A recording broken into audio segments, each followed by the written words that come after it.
우리 학원이 서울대를 잘 보내는 것, 학원의 경력, 또한 뭐가 필요해요? 선생님들의 스펙, 이런 여러 가지 거를 자랑을 했어야 됐을 테고, 아이가 학습 능력이 떨어져요. 그러면 저는 뭘로 어필했어야 됐을까요? 아이를 잘 관리하는 것. 안 그래요, 사장님? 그러니까 뭐 특별히 제가 물건을 가지고 사람들 찾아다니면서 영업을 한 사람은 아닌데, 제가 왜 시크릿과 맞았지, 잘했지 이 생각을 해보면 그거였던 것 같아요. 이 사람을 내 팀, 내 사람으로 만들기 위해서 저는 어필했던 거예요. 뭐를요? 제가 가지고 있는 무기를. 어필을 하는데 그 사람이 원하는 어필을 해야 되는 거잖아요. 그거를 저는 학습이라는 아이의 교육이라는 걸 매개로 이제 일을 했던 사람인데, 네트워크로 성공자였던 사람도 아니고요. 영업으로 왕이었거나 이랬던 사람이 아니에요. 그 일을 오랫동안 한 거예요. 그러다 보면은 문을 딱 들어서는 사람을 보면 대충은 보이는 거죠. 23년을 했으니 얼마나 많은 학부모들을 만났겠어요? 저 사람 오늘 등록한다 안 한다 부터 시작해서 돈이 있다 없다 뭐 여러 가지가 저는 좀 보였던 거, 그게 제 리크루팅 노하우였지 않았을까 생각이 들어서 오늘 그거의 팁들을 잠깐 말씀을 드리도록 하겠습니다. 일단 리크루팅 전에 이해해야 될 대목이 있어요. 시크릿을 가입을 해요, 등록을. 그런데 리크루팅을 잘 못하시고 누굴 잘 못 만나고 말을 잘 못하시죠. 여기에 오류가 있는 거예요. 그게 뭐냐면 여러분들이 시크릿이 가지고 있는 것들에 대한 오해들을 아직도 갖고 있는 거고요. 그걸 풀어내야만 리크루팅이 가능하세요. 즉 그거는 뭐 네트워크 마케팅의 확신, 시크릿의 확신도 있을 수 있겠는데, 지금 시크릿이 펼치고 있는 비즈니스에 대한 정확한 이해가 있어야 리크루팅에 자신감이 붙습니다. 그 중에 하나로 말씀드리고 싶은 게 선정과 타이밍에 대한 이해입니다. 사장님이 광주를 이렇게 와요. 그러면 누군가는요, 여기 사람이 가득해가지고요, 들어올 데가 없을 때 하고 싶다 이럴지 몰라요. 안 그런가? 전 아니었거든요. 제가 대전에서 3년 전에 왜 사인했는지 아세요? 사업 설명을 갔는데 저 혼자서 했는데 많이 모여봐야 10명 모이더라고요. 그 당시에 블루다이아몬드의 구자성 사장님이 와서 강의를 하는데도 10명만 모이는 거예요. 난 그때 느꼈거든요, 경쟁력을. 그때 타이밍을 저는 느꼈거든요. 제가 옛날에 타 회사 A 회사의 컨벤션에 간 적이 있어요. 컨벤션이었는지 뭐였는지 기억이 안 나는데 올림픽 경기장이었나? 잠실에 있는? 갔는데요. 3층이에요. 저는 3층에 올라갔어요. 바닥을 봤는데요. 바닥이 되게 넓겠죠? 옆에서 얘기하는 거예요. 저 바닥에 있는 사람이 다 다이아몬드래. 그때 저는 어떻게 했는 줄 아세요? 별로지 않아요? 아니 그만큼 성공자들이 쏟아지고 있는 게 아니라 이미 많은 거예요. 그럼 마음이 어때요? 그래서 이런 생각만 들더라. 이 달을 갖고 있는 사람 대박이겠네. 나 이 생각만 들더라고요. 저는 지금도 A 회사나 M 회사의 소비자예요, 네트워크로. 저는 제 위에 누군가가 스폰서고 누군가가 그걸로 돈을 버는지 몰라요. 저는 그냥 제 필요에 있어 써요. 근데 그 네트워크를 가진 사람은 지금 돈을 벌고 있겠죠, 사장님? 저의 소비에 의한. 그러니까 저는 그런 모습을 보면서 야, 이 사람들, 이 모여있는 이 사람들 전체를 네트워크로 갖고 있는 사람 진짜 돈 많이 벌겠다, 이 생각? 부럽지 않았어요? 저 부러웠거든요. 왜냐하면 나는 좀 전에 말씀드렸듯 이게 누구의 돈이 될 개념 없이 필요에 의해서 쓰는 거예요. 좋아서. 이렇게 쓰는 사람들이 수만 명, 수천 명일 건데 이걸 누군가는 매출로 가져가고 있다는 거라니까요. 그래서 그걸 볼 때 그 사람 되게 부럽다 이 생각 했었거든. 그런데 시크릿이 뭐예요? 나를 그 자리에 있게 만든 거예요. 왜요? 타이밍 때문에. 저는 시크릿이 2년 차일 때 만났고 여러분들 지금 시크릿은 4년 됐습니다. 사실은 여러분들이 들었던 네트워크 경험을 해보세요. 제가 아메이라는 회사를 딱 들었거든요. 그때가 2001년도 학원의 선생님 와이프를 통해서 들어요. 그리고 나서 제가 알게 된 건 아메이가 한국에 들어온 게 91년도. 딱 10년이 걸리고 제 뒤에 들어오더라고요. 학원에 있는 저에게. 제가 그 다음에 소비를 멜라루카라는 비즈니스로 바꾸는데요. 저는 멜라루카의 소비자 사인이 2012년이요. 그리고 나서 멜라루카의 역사를 보니까 한국에 들어온 지 2002년이요. 딱 10년 차가 걸리더라고요. 즉 뭔가 사람들을 많이 만나고요. 영업과 유통과 네트워크의 경험자가 아닌 학원의 막힌 공간에서 하루 종일 있는 저. 학부모들이 저한테 와서 원장한테 네트워크 얘기를 하진 않을 거잖아요. 거의 정보가 차단되어 있는 저한테까지 소비를 해보라고 권유되어 오는 것이 거의 10년이 걸린다는 걸 저는 이해했어요. 그러면 지금 시크릿이 얼마라고요? 4년 됐다고요. 타이밍 있는 거 맞나요? 있습니다, 사장님. 그 타이밍을 이해해야 되고요. 그러니까 저는 선점이라는 것만으로 리크루팅이 가능하다고 보는 사람입니다. 보상 플랜이라는 건요, 합법적 기업은 어차피 35% 이내에 분배돼야 돼요. 누가 더 좋냐 나쁘냐의 문제 이전에요, 내가 이 사업자의 권한을 가질 거냐 말 거냐, 자리를 맡을 거냐라는 문제는 사업에 있어서 굉장히 중요합니다. 자영업 해보시면 아실 거예요. 제가 지금 뭐 대전의 학원을요, 제가 딱 차릴 때 그 건물에 저희 학원밖에 없었어요. 제가 어땠을까요? 돈 엄청 벌었겠죠. 아예 그 아파트 단지를 끼고 저희 학원밖에 없을 때는 돈 엄청 벌었다고요. 근데 지금은요, 지금 저희 학원 건물이 10층에 있는데요, 한 층에 학원이 6개씩 있어요. 그 60개 아닙니까, 사장님? 그러니까 어때요? 아이들이 그만큼 늘었어요? 아까 저출산이라면서요. 점점점. 아이들이 늘지 않는 상태에서 학원이 계속 느니까 어때요? 이제는 학원을 열었다는 것만으로 장사가 안 되는 거예요. 뭐가 있어야 돼요? 학원의 인테리어, 옛날에는요 칸막이만 가지고 인테리어 했는데요, 요즘에 학원 인테리어가 병원이나 호텔 로비 같습니다. 저희 학원도 그렇습니다. 그런 거 해야죠. 선생님들이요, 예전에는요 그냥 4년제 졸업증만 있어도 했거든요. 지금은 연고대, 서울대 연고대 아니면 불가합니다. 대전 정도면 카이스트 정도는 가져야지 학원 강의로 할 수 있습니다. 그러니까 어때요? 선점이라는 게 지나고 나면은 훨씬 더 기회라는 거는요 줄고 확률이 줄어들죠. 물론 선점이라는 시간이 많이 지나도 능력자는 가능해요. 근데 선점이라는 타이밍은요, 사장님, 능력의 문제가 아니라 선택의 문제예요. 그냥 잡는 것만으로도 어마어마한 선택이 온다는 걸 이해하셔야 돼요. 그래서 저는 얘기하죠. 필드에서 리크루팅 할 때. 선점이기 때문에 사인하고 보는 거라고. 근데 이거를 이제 우리가, 여러분 자체가 이해를 해야 다른 사람의 리크루팅을 빨리 가겠다는 생각을 하는 거예요. 이 생각을 하셔야 돼요. 마치 굉장히 고급스러운 브랜드의 런칭권을 여러분이 가졌다라고 생각하고요, 이걸 빨리 가야겠다 이 생각을 해야 돼요. 문제는 타이밍적인 걸 이해하게 되면 빨리 가야지, 빨리 리크루팅 해야지, 소중한 사람일수록 빨리 들어와야지 이 생각을 하죠. 그 다음에 걸리는 문제가 이거라는 거예요. 와우페이. 아니, 시크릿은 비즈니스 시작하려면 220이 필요하다라는 거에서 빨리 가고 싶은데 멈칫하는 거예요. 거기가 왜 그런 일이 벌어지냐 하면 와우팩에 대한 이해를 못하고 오해하시는 거예요.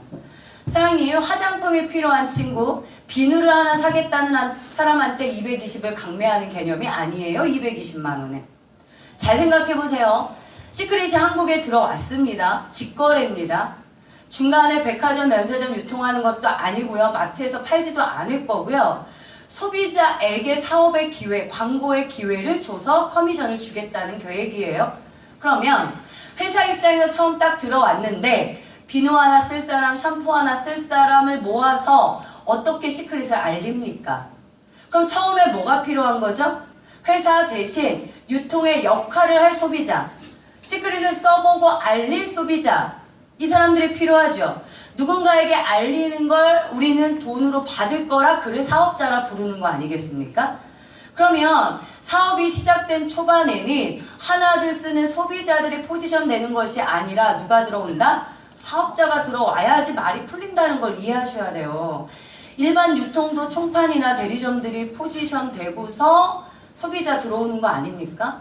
그러면 사업자가 먼저 들어와야 되는데, 사업자 마케팅을 하고 있다, 사업자를 하고 있다는 걸 어떤 느낌으로 이해해야 되냐면, 내가 주변 사람들한테 화장품을 팔고 있다가 아니고요, 유통의 망을 만들고 있는 느낌처럼 받아들이셔야 되는 거예요. 사업자 마케팅은. 이해하시겠어? 그러니까 내가 찾는 사람도 하나의 소비를 하고자 하는 사람을 찾는 게 아니라 돈을 벌고 사업을 하고 싶은 사람을 찾게 되는 거죠. 사업자 마케팅은 그런 개념이에요. 그래서 지역을 넘나드는 이유도 있어요. 보세요. 전 대전에 있어요. 대전에 있다가 공주로 뻗었다가 일산에 있는 조한진 사장한테로 뻗었고, 조한진 사장의 팀이 수원과 동탄으로 뻗었다가 수원에서 다시 광주로 뻗었어요. 이 일들의 네트워킹이 왜 가능하냐고요? 사업자 마케팅이기 때문에 가능해요. 소비자 마케팅이게 되면은요, 내 주변 사람들한테 어떻게 제품을 알릴 거냐에 고민할 거예요. 하지만 이거는 선점의 사업권을 가지고 움직이는 사업자 마케팅이라 지역을 넘나들 자신감이 생기는 거고요. 글로벌까지도 갈 수 있는 거예요. 광주는 선점 아니십니까? 광주에 털을 잡고 있는 다이아몬드가 몇 명입니까, 사장님? 있으면 한 명 있습니까? 제가 모르겠네요. 있나요? 없지요. 나 이때 또 알아봐야 된다고 생각해요, 사장님. 이거 알아봐야죠. 이때는 여러분이 가지고 있는 경쟁력이 뛰어나지 않아도 그 자리를 잡고 선택한 것만으로도요, 엄청난 네트워크의 사이즈를 만들 수 있다는 걸 눈치채셔야 되고, 그걸 하는 데 있어서 220만 원이라고 하는 건 억지의 소비, 억지의 판매가 아니라 사업적 선택이라는 거예요. 사장님, 소비라는 개념으로 220을 소비시키는 건 어려운 거예요. 안 그래요? 그것도 내 전공이 아닌 스킨케어로? 저도 스킨에 대해서 모르는 사람이에요. 저는 원래 전공이 물리학이잖아요. 여러분들 뭐 여기는 제 파트너 뭐 카레이서도 있고 저희 파트너 테일러도 있고 전혀 다른 분야의 것을 가지고 제품 판매로 접근한다면 이 일은 되게 어려워지고 내가 못하는 일이 돼버려요. 그 문제가 아니라 시크릿이라는 브랜드가 한국에 들어와서 유통망을 확대시키고 있는 거에 사업적 권한이라는 걸 갖는 찬스라고 보셔야 되는 거고요. 광주라는 지역은 아주 초기라고 하는 걸 이해하셔야 돼요.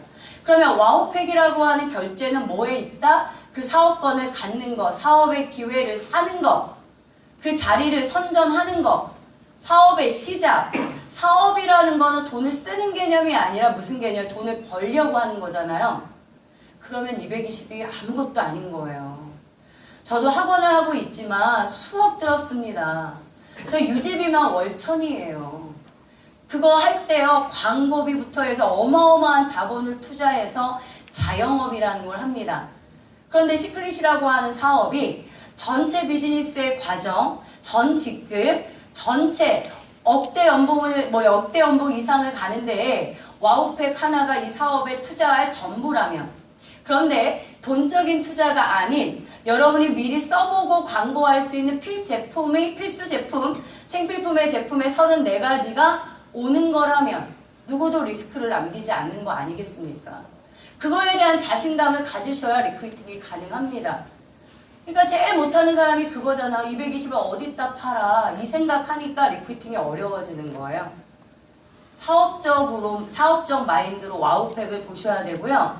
와우팩의 전달이라고 하는 개념, 결제라고 하는 개념이 사업적인 거로 접근을 하시게 되면 금액은 돈 벌 수 있는 비즈니스로 볼 땐 가장 적은 돈이 투자되는 거 아닐까, 전 이 생각을 합니다. 그러면 우린 이것만 확인시키면 되잖아요. 220이라고 해서 와우팩이 결제됐어요. 그 사람이 누군가에게 알리지 못해서 네트워크를 못 만들었어요. 남는 건 뭐예요? 빚이에요? 그 사람에게? 또는 그 사람에게 안낼 리스크예요? 아니죠. 그 사람은 제품을 사는 거로의 투자기 때문에 제품이라는 걸 쓰는 소비자로 남게 되는 거죠. 원리가 그렇게 된다. 그래서 누구에게도 리스크를 남기지 않을 수 있다는 자신감이 들어오셔야 누군가를 리크루팅 해야 되겠다라는 마음이 들어오기 시작을 하는 거예요. 그래서 확신이 필요하다는 얘기를 하는 거예요, 사장님. 이 어떤 유통을 만들어내는 것, 또는 와우팩이라는 것의 사업적 의미, 이런 걸 이해하게 되면 아주 쉬워져요, 리크루팅이. 근데 그런 것들이 안 되고 자꾸 파는 거로 보고 220이라는 금액만 자꾸 생각하면 누구에게 입이 떨어지지 않는 거예요. 여러분이 리크루팅이 안 되는 이유는요, 여러분의 생각을 바꾸시고요, 네트워크와 시크릿을 다시 관찰하고 다시 깊게 보셔야 됩니다. 저는 똑같았어요, 여러분과. 처음에 사인이 뭐 어려워요? 그냥 화장품 사면 되는 거잖아요. 쓰면 되는 거니까 사회 미네랄 화장품 뭐 나쁠 거라고 생각 안 했어요. 백화점 판매를 하는 브랜드니까. 사는 건 어렵지 않아요. 근데 문제가 뭐 이거 누구에게 알리는 게 어려운 거예요. 못 알리겠더라고요. 왜요? 다 가난해, 내 주위에. 나도 가난하지만 주위에 다 가난해. 가난한 애들한테 야 화장품 220 사줘 이 얘기도 못하는 거 아닙니까? 제일 많이 말씀을 저한테 하시는 파트너들이 뭐냐면 주위에 돈 없는 친구들이 너무 많아가지고 와우팩을 말을 못하겠다는 거죠. 돈 없으면 뭐 해야 되는데요? 돈 벌 도구가 필요한 거 아닙니까? 안 그래요, 사장님? 이 나이에 저 48이거든요. 48 나이에 미샤를 쓰고 이니스프리를 써요. 되게 아껴 쓰는 사람인 거예요. 경제관념이 좋은 거예요. 돈이 없는 거예요. 돈 없는 거 아닙니까 사장님. 그러면 많은 사람들이 와우팩을 살 돈이 없다는 얘기는 그들에게는 사업의 도구가 필요하다는 걸 꼭 아셔야 돼요. 돈이 없는 사람에게 와우팩을 어떻게 팔아가 아니에요. 그분들이 돈이 없다는 걸 공유하고요. 그럼 돈 벌 도구가 필요한 게 아니니 그것이 시크릿이 되어야 된다는 건데, 시크릿이 되어야 될 이유는 돈이 없는 너에게 가장 작은 투자일 거라는 거예요. 그렇게 가면 리크루팅이 쉬워진다고요, 사장님. 해서 저 같은 경우는 처음에 그 개념을 바꾸는데 시간이 좀 걸렸어요. 다 비슷비슷하게 살고 있는 사람들한테 와우팩을 판다라는 느낌으로 접근할 때 너무 일이 어려워지는 거죠. 근데 거꾸로 얘기해, 거꾸로. 너 어차피 내가 학원 프랜차이즈 줘도 학원 못하잖아. 왜? 몇 억 없으니까. 그잖아요. 어차피 커피숍이 잘 돼 커피숍 못하잖아. 몇 억 없으니까. 돈 벌 생각을 하고서 찾아보세요. 220이라는 와우팩의 결제로 수억을 벌 수 있는 플랜이 가능한가. 그거에 대한 확신을 명확하게 가지시면 리크루팅이 쉬워진다. 그리고 나서는 어떻게 돼요? 누구한테 전할 것이냐의 문제 아닙니까? 명단? 이것이 그 다음에 작용을 합니다, 사장님. 해서 파트너들에게 명단 적으세요. 왜 이러죠? 안 나오죠, 명단이. 왜 안 나오는 줄 아세요? 첫 번째, 두 번째를 이해 못하니까. 첫 번째, 두 번째를 이해해야 확신이 오고 확신이 와야 명단이 나오는데 그 단계들을 거치지 않으니까 그냥 명단 써봐 해도 안 나오는 거예요. 그냥 명단 써봐 해보면 옆집 언니 부르는 거예요. 옆집 언니가 나의 사업 파트너일 수는 없어요, 사장님. 이해하시겠어요? 과정들을 거치셔서 확신을 갖게 하시고요. 믿음이란다. 명단이 나와야 됩니다. 그 다음 볼게요. 명단이 없는 이유인데요. 뭐 명단은 누굴 해야 되냐 이런 얘기는 많은 시스템 속에서 얘기했습니다. 저는 그 부분보다요. 지난주 에세이에서 박재창 사님이 하신 얘기가 참 많이 와닿았어요. 그래서 적었습니다. 내가 이해하지 못했기 때문에 얘기할 사람이 없는 거라는 거예요. 단순히 220의 화장품을 살 사람 이렇게 시크릿을 이해하면 아무도 안 나와요. 명단에. 한국의 선점, 아시아의 선점, 나는 소비만 하면 돼. 그리고 확대시킬 수 있는 네트워크, 인쇄적 소득, 아이들에게 상속, 여러 가지의 비전을 생각해 보세요. 그걸 얻고 싶어 하는 사람 너무 많지 않아요? 너무 많죠, 사장님. 세상에 그런 돈이 있으면 얻고 싶죠. 그거. 그리고 시크릿이 4년 됐는데 10년, 20년 됐을 때 얼마나 커질까? 그러면 이 광주시를 돌아다니다 보면 어느 가게에 시크릿을 쓰고 있네? 추적해보면 내 파트너야. 내 파트너 속에 소비자네? 난 그거 몰랐지. 전국에 그런 사람들이 어마어마하게 많네요. 그 다니다 보면 목욕을 가는데요. 솔트들을 막 갖고 와요. 그게 누구 거예요? 그 결과도 알고 보니까 내 거야. 막 이런 일? 우린 그걸 상상할 수 있어요. 그걸 얻고자 하는 건데 이 일이 얼마나 많은 사람들이 그런 기회를 얻고 싶어 하겠습니까? 명단은 나오죠. 내가 이해하고 있어야 얘기할 사람이 나온다는 얘기예요, 사장님. 또 하나, 자존심을 걷어내야 명단이 나온다고 얘기하시더라고요. 참 와닿았습니다. 자존심. 특히 어떤 거죠? 이걸 하면 남들이 어떻게 말할까? 남들이 어떻게 생각할까라는 그 자존심. 제가 늘 얘기해요. 남들은요, 사장님들을 아세요. 가난하다는 걸. 안 그래요? 아무리 척을 해도요, 제 사는 거 다 보여요. 안다고요, 사장님. 자존심이라는 걸 걷어내자. 자존심. 이거는요, 박재찬 사장님 말씀에 의하면 미친년 머리 위에 꽂은 꽃과 같다고 얘기하시더라고요. 무슨 뜻이에요? 우리에게 그거 보면 되게 가치로운 거예요? 꽃이? 아니에요. 우리에게는 아무것도 아니에요. 저 왜 꽂고 다니냐, 쟤. 이런 거 우리에게는 아무것도 아니야. 상대에게 여러분이 다친다는 자존심이 아무것도 아닌 거예요. 오히려 쟤 왜 저거에 집착하냐? 이런 생각이 들 만큼. 근데 본인에게는 어때요? 본인에게 그게 생명만 같은 거야. 이런 것이라고 자존심이라는 거예요. 자존심을 지키는 게 아니라 자존감을 높여야 된다고 하지 않습니까? 자존심을 걷어내면 명단이 나온다. 아, 걔는, 아, 얘는 이런 것 좀 버려주세요. 누구나 큰 돈을 원하면 큰 돈을 원하는 대로, 작은 부수입을 원하면 부수입을 원하는 대로 시크릿은 다 가능하다는 얘기고요. 마지막에 뭐라고 넣냐면 계란 껍데기처럼 얇다 이거예요. 자존심이 그렇게 자존심 무너뜨리는 거, 자존심 버리는 거 어려운 일 아닙니다. 건드리면 툭 깨지는 게 자존심이다 이렇게 생각하시면 됩니다. 걷어내세요 사장님. 걷어내고 명단을 확보하시면 좋겠다 이런 생각이 듭니다. 그 다음에 리크루팅의 키워드입니다. 도대체 물론 오늘 제가 뭐 구구절절 다 말씀드릴 수는 없어서 어떻게 할까 했는데 각각의 성향들과 각각의 직업군에 따른 리크루팅 키워드가 있습니다.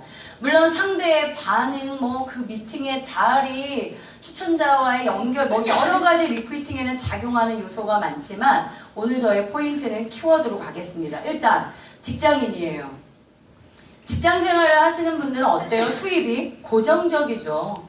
사실 5% 임금 인상이나 이런 것도 굉장히 어려운 일이고요. 승급이 되어 직장에서의 승급 굉장히 어려운 구조고 평생 이렇게 해야 부장에서 끝난다, 과장에서 끝난다는 걸 그분들은 다 알고 계세요.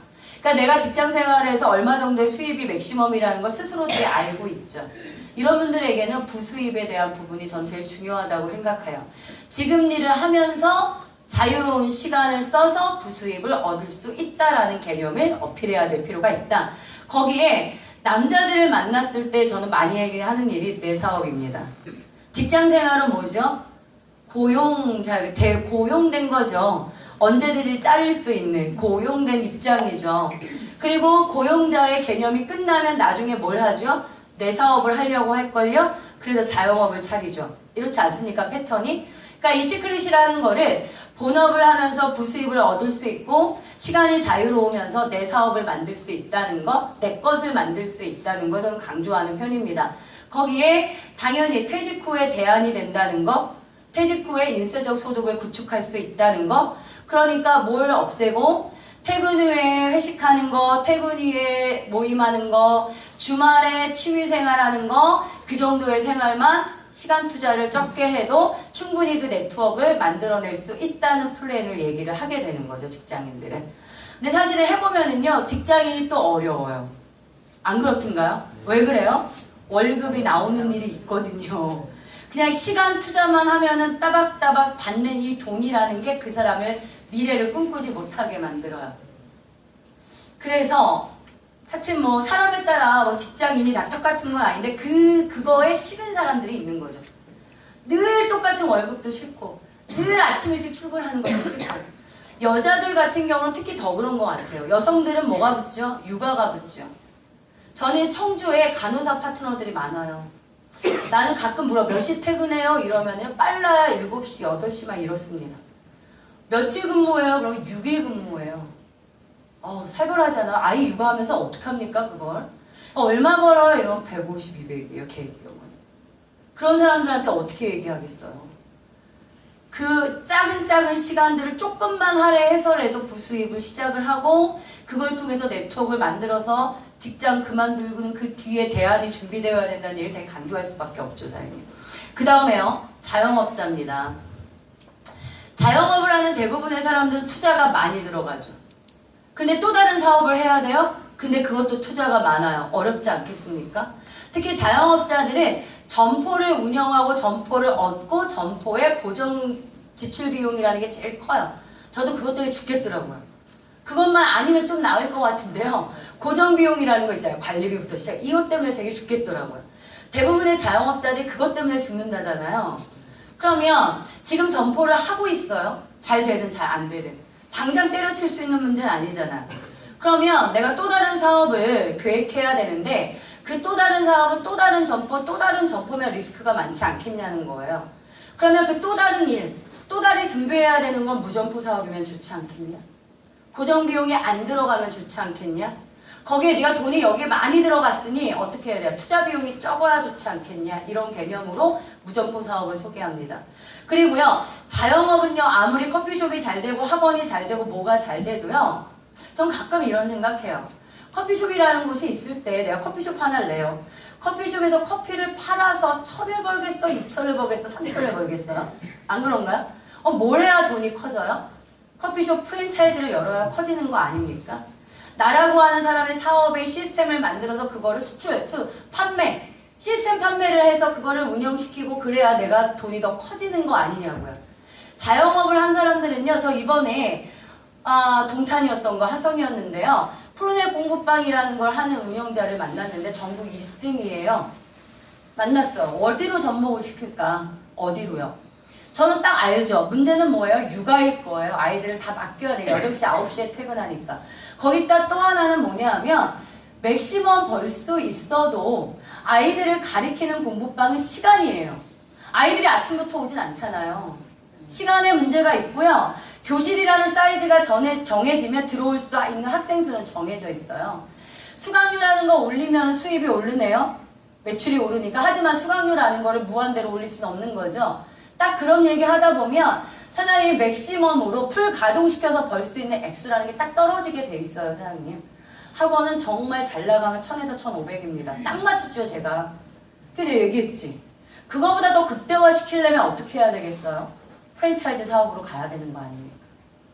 그거죠. 그런데 물론 사람은요, 자기가 비즈니스를 하고 있는 걸, 자기가 자영업을 하는 걸 능력 있는 사람들이 프랜차이즈 사업으로 확대시킬 수 있습니다. 없는 거 아닙니다. 그분은 사업가로 성공을 하는 거죠. 하지만 내가 그렇게 하지 못한다면 시스템을 활용해서 시스템 사업이 접목돼야 되겠죠. 그게 시크릿이라고 얘기를 하는 거예요. 자영업자들에게 그런 접근이 굉장히 중요할 것 같다. 사업가요. 대단한 사업가들도 시크릿 속에 들어옵니다. 아시잖아요. 많이 들어옵니다. 그분들에게는요, 저 같은 경우는 온라인 프랜차이즈 사업으로 많이 얘기합니다. 맞는 말이죠? 내가 누군가에게 이 시크릿이라는 정보를 줘요. 그러면 이분은요, 오피스를 얻게 돼요. 온라인 오피스입니다. 그 오피스에는요, 온라인 샵이 있습니다. 그건 본인의 쇼핑몰입니다. 그런데 이 방식이 내가 11번가나 G마켓처럼 내 쇼핑몰을 오픈하고 다수의 불특정 다수가 로그인해서 제품을 사는 형태가 아니고요. 내가 쇼핑몰이 오픈됐어요. 마이오피스가. 누군가에게 그 쇼핑몰을 분양해주는 느낌이에요. 이 사업은. 그래서 그 분양을 얘가 가져요. 그리고 얘는요. 거기서는 자기가 소비해요. 자기 소비만 하면 돼요. 그런데 이 쇼핑몰의 분양권을 갖고 싶은 사람에게 또 하나 연결해요. 이 방식으로 네트워크에 가는 게 지금 시크릿이에요. 그러니까 사업가들에게는 온라인 프랜차이즈 사업처럼 온라인망을 구축하는 사업처럼 그렇게 해서 글로벌도 갈 수 있다는 얘기들로 뻗어갑니다. 사업적 스케일이 좀 크게 만들죠. 그렇게 하면 좋겠다 생각이 들고요. 주부들은 어떻게 갈까요, 사장님? 저는 주부 다이아몬드가 좀 많죠. 제 파트너 중에. 저희 단순했어요. 명품 화장품 쓰자 막 이거였어요. 화장품 못 쓰니. 근데 화장품을 못 쓰니에서 시크릿 속에 들어온 사람들은 약간 어떤 로망이 있냐면요. 좀 좋은 거 쓰고 싶다. 좀 백화점 거 쓰고 싶다. 명품 거 쓰고 싶다라는 욕구가 좀 더 있었던 사람들이 좀 더 잘 먹혔던 건 맞아요. 그런데 그런 것들을 좀 쓰고 싶은데 여자분들 핸드백 딱 열어가지고 팩트 같은 거 딱 꺼낼 때 입생로랑 같은 거 입고 싶고 제가 샤넬 립스틱 딱 꺼내면 몇 호예요? 딱 이렇게 물어보는 수준. 그럼 우리는 아는 거예요. 샤넬의 29호가 무슨 색인지. 이런 거 있는 족속들이 있습니다. 잘 먹힙니다, 시크릿이. 여자들 그런 거 있거든요. 그러면 그거를 갖고 싶고 그걸 늘 누리고 싶은데 풍족하지 않은 경제 때문에 늘 그렇지 못한 이건 거야. 이럴 때 시크릿은 어떤 거가 다가오죠? 그 정도 퀄리티 이상의 브랜드가 너의 수준에 맞는 가격으로 낮아졌다는 게 장점 아닙니까? 내가 원하고 쓰고 싶고 누리고 싶은 건 그 정도 수준이에요, 눈높이는. 근데 돈을 보니까 안 되는 거야. 생활비도 좀 쪼달리고 교육비도 쪼달리니까 여자들은 내가 쓰는 거를 자꾸 짝퉁으로 가잖아요. 그런데 시크릿이 어떻게 된 거예요? 유통을 변화시켜서 그 가격만 낮춰놓은 거예요. 그럼 그런 걸 로망했던 여자들은 그냥 쓸 수 있는 거 아닙니까? 명품 화장품으로 접근한다. 그리고요, 건강한 생필품을 소개하는, 저는 경피도 파라벤 매우 중요하다고 생각합니다. 여자분들이에요. 어차피 여자분들 주부들의 선택으로 가족은 생필품을 쓰게 됩니다. 세상에 생필품은 되게 많습니다. 거기에 주부가 어떤 의식을 가졌냐에 따라 선택되는 제품들이 달라지게 돼 있어요. 거기에 눈높이를 맞춰야죠. 너 유기농만 먹이잖아. 너 패스트푸드 안 먹이잖아. 그럼 너의 수준은, 의식 수준이 좋다는 거죠. 가족의 건강을 위해서. 그런데 쓰는 생필품은 무파라벤 써야지. 계면활성제 풀이되어 있는 거 써야지. 가급적 어차피 쓰는 제품에 건강을 위한 제품 써야지 네 컨셉에 맞아. 건강한 제품을 주부가 선택하자라는 컨셉이 시크릿의 사회 미네랄 제품 아니겠습니까? 그것이 충분히 주부에게 이 제품을 쓸 수 있는 거에 선택이 된다. 그리고 이걸 알린다예요. 사실 여자분들은요, 엄청나게 많은 모임들이 있어요. 어느 동네의 카페부터 시작해서 뭐 온라인으로도요, 굉장히 많습니다. 그곳에서 이루어지는 모든 정보들은 뭐예요? 육아나 생필품이나 뭐 여러 가지의 정보들이 교류됩니다. 그거의 시크릿은 손색이 없는 거예요. 그런 소개를 통해서 어떻게 할 수 있다? 수익도 창출할 수 있다. 이 개념이 되는 거죠. 거기에 저는 주부들 컨셉에 굉장히 좋은 거는 뭐 좋은 커뮤니티라고 생각합니다. 저는 카톡이나 이런 데 올라오는 것 중에 내가 필요할 거로 예상되는 모든 사진을 담고 있습니다. 해서 30대나 이렇게 주부들을 딱 만나면은 제일 많이 보여주는 건 와우 파티입니다. 재밌고 예뻐요. 예쁘고요. 이런 모임들, 이런 미팅들로 사업이 이루어진다라는 걸 강조합니다. 거기에 끼고 싶죠. 주부들은요, 늘 모임이 있어요. 자모 모임부터 시작해서 그거를 그 속에서는 좋은 정보가 흐르겠지만 시크릿을 해서 커뮤니티를 만드는 것이 좋은 생필품을 쓰는 거, 그거의 소득, 그거의 육아까지 이어지는 미팅들이 가능하다라는 커뮤니티는 가져야 된다. 저는 젊은 사람들한테 얘기하는 게 옛날에는 다단계가 존재할 때는 물건을 파는 거로의 소득일지 모르겠지만 이 시대의 네트워크는 커뮤니티의 형성이다라는 걸 강조합니다. 20대, 30대들의 젊은 남녀들은 커뮤니티를 되게 강조해야 합니다, 사장님. 요즘의 시대가 밴드나 이런 걸 통해서도 얼마나 동호회들이 많이 운영됩니까? 시크릿 커뮤니티를 강조하세요. 그 시크릿 커뮤니티의 강조에는 와우 파티 문화 굉장히 중요하고요. 저는 막 사진 쫙 보냅니다. 그리고 보내놓고 우리 지역에서도 이거 할 건데 초대가 쉬워요. 와보면은요. 사람들이 시크릿을 하는 사람들이 가지고 있는 왜 뭐 다 예쁜 건 아니지만 미모와 혈색과 열기와 열정과 웃음과 이런 게 있어요. 그냥 거기에 매료되는 거죠. 그럼 뭐 할 거 있어요? 야 여기 껴. 이 얘기만 하면 되는 거 아니에요. 끼고 싶게 만들어야죠.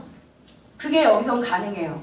거기에 저는 30대 40대 주부들을 만나면 늘 아이 얘기를 묻습니다. 여자들은요 아이 교육이라는 거에 목숨을 걸게 돼 있어요. 좋은 책, 좋은 선생님, 좋은 사교육, 거기에 나아가 유학. 아이가 공부를 못해요? 그러면 유학 얘기를 어떻게 해요? 하지요. 아이가 지금 우리나라 교육에 안 맞는 거거든. 그럴 확률 높습니다. 아이에게 더 많은, 꼭 우리나라의 입시를 통한 교육이 아니고요. 더 많은 곳에서 경험할 수 있도록 해줄 수 있어. 그곳에서 꿈을 찾는 거죠. 꿈이 정해져 가는 게 아니고요.